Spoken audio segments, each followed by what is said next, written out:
Good morning, Kansas. Thank you for joining us. I'm Alexis Padilla. And I'm Eddie Randall. Governor Laura Kelly declares a disaster emergency in the state of Kansas following the recent blizzard conditions. We have team coverage this morning. KSN's Ronell Williams is in the Storm Track 3 Weather Center with the latest developments.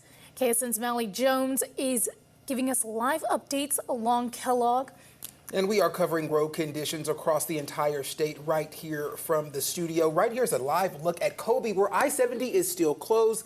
Let's start with meteorologist Ronell Williams. Good morning, Ronell. Yeah, good morning, Eddie. Alexis, still, of course, going to be slow going out there after we had those blizzard conditions yesterday. Much of western Kansas, though, that snow tapering, blizzard warnings have been allowed to expire, but we still do have that central eastern Kansas snow. Over the last hour or so, we have gradually seen a few more breaks and holes in that snow, so it does look like things will mainly be on and off, where there still could be some light to moderate snow showers out there. But looking at storm tracker radar all the way up into that I-70 corridor, not necessarily seeing anything too widespread out there. And as time goes on and as we go through our early morning hours, it does look like that snow will only continue to kind of break apart and taper over the next few hours. Great Bend Sky View camera, despite no snow falling, though, there's a look at our current conditions as far as our roads go. And that's exactly why you want to make sure that you take it slow, take it easy out there when it comes to that potential for those snow-packed and icy roads. So sunshine making a return in far western Kansas today. We'll eventually get there closer to Wichita and much of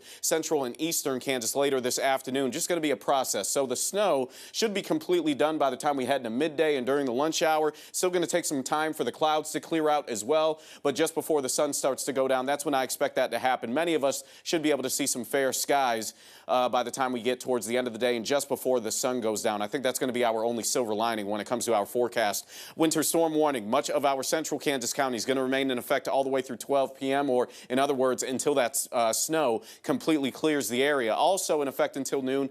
A handful of our counties up to the north, as well as a few of our southernmost counties under that winter weather advisory still through the lunch hour as well. We're going to go ahead and switch things over to meteorologist Jack Maney, who has more about how it's going to feel out there and how that's going to affect our mood today. Jack? Oh, yeah. It's going to be one of those real cold mornings outside, and I would recommend dressing in layers because it's not going to warm up all that much throughout the rest of this morning. Those temperatures are in the teens and 20s. It's feeling much colder in northwest Kansas. Air temperature of 12 degrees. When you factor in the wind speeds in the 20 to 30 mile per hour range, especially across central Kansas, northwest Kansas not seeing quite as intense of a wind right now. It's still feeling like the negatives across northwest Kansas. Feeling like -4 in Colby, -1 for Goodland, Elkhart, 0 degree wind chill, and in Wichita, we've been holding steady with a 5 degree wind chill throughout much of this morning. So those temperatures are bitterly cold. We've had a good amount of snowfall as well over the area throughout the last 24 hours, anywhere from 4 to 6 inches. You get into these deeper shades of blue, that light shade of purple, that's where we have the potential for a few spots picking up to 8 inches of snowfall, although this is all by radar estimate. We don't have our official totals yet because that snow is blowing around. It makes it a little bit more difficult to get those measurements in. But we are not done with snowfall just yet. More systems are coming up heading towards the end of this week, and in fact, those are going to be coupled up with some of the coldest air we've seen so far this year. Plus, we're going to be dealing with a potential for a little bit more snowfall. We'll track where that's most likely to happen in your Storm Track 3 forecast in just a few minutes. Back over to Eddie and Alexis. All right, Jack, thank you. And let's continue our team coverage this morning with the latest on those road conditions. KSN's Mally Jones is at Kellogg and Hillside in East Wichita. And Mally, drivers are going to need to take some extra time. Hey guys, yeah, you can see Kellogg here behind me. Within the last 10-15 minutes or so, traffic has picked up quite a bit.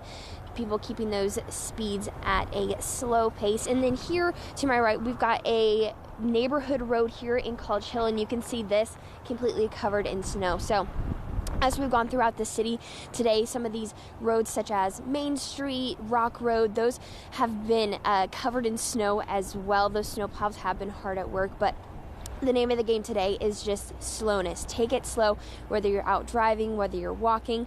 Just make sure that you are being extra careful today. Eddie, Alexis. And that low visibility on those roadways is something that we were talking about this morning. Mally, we appreciate the update. Go ahead and jump in that car and stay warm. Now, this winter storm has left over 30,000 people without power this morning.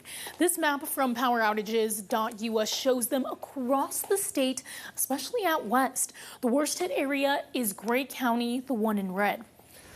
And warming shelters are open for people experiencing those power outages that Alexis was just talking about. The New Life Fellowship Church in Syracuse, which is in Hamilton County, is open. The Law Enforcement Center on North 9th in Garden City, and the Living Gospel Church in Sublet. And people in Lane County can call the number on your screen, 620-397-2828, for a deputy will call you back. And we have a list of all of these warming shelters over at ksn.com.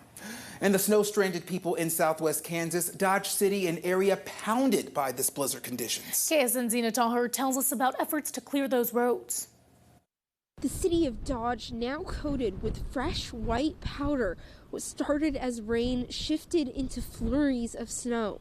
The city says crews are working to clear roads as quickly as they can. Public Works Director Corey Keller says his team is prepared to deal with downfall of ice and snow still building up. I mean, this has been probably the first storm we've had like this in a little while, where it's at least blizzard conditions, but we've dealt with it before. Keller says they are not fully staffed with crews yet, so 12-hour shifts are likely. Here for you, Zena Taher, KSN News 3. Zena, thank you. We have received incredible photos and videos from viewers across the state. Check out this one from Hamilton County. Snow is covering the majority of these trees. Only the tops can be seen, and Kirsten says those trees are over 10 feet tall. Another viewer sent us this photo from Hugoton. The snow drift a couple feet high. And this video coming up right here is out of Ellis. You can see strong wind gusts blowing the snow off the ground.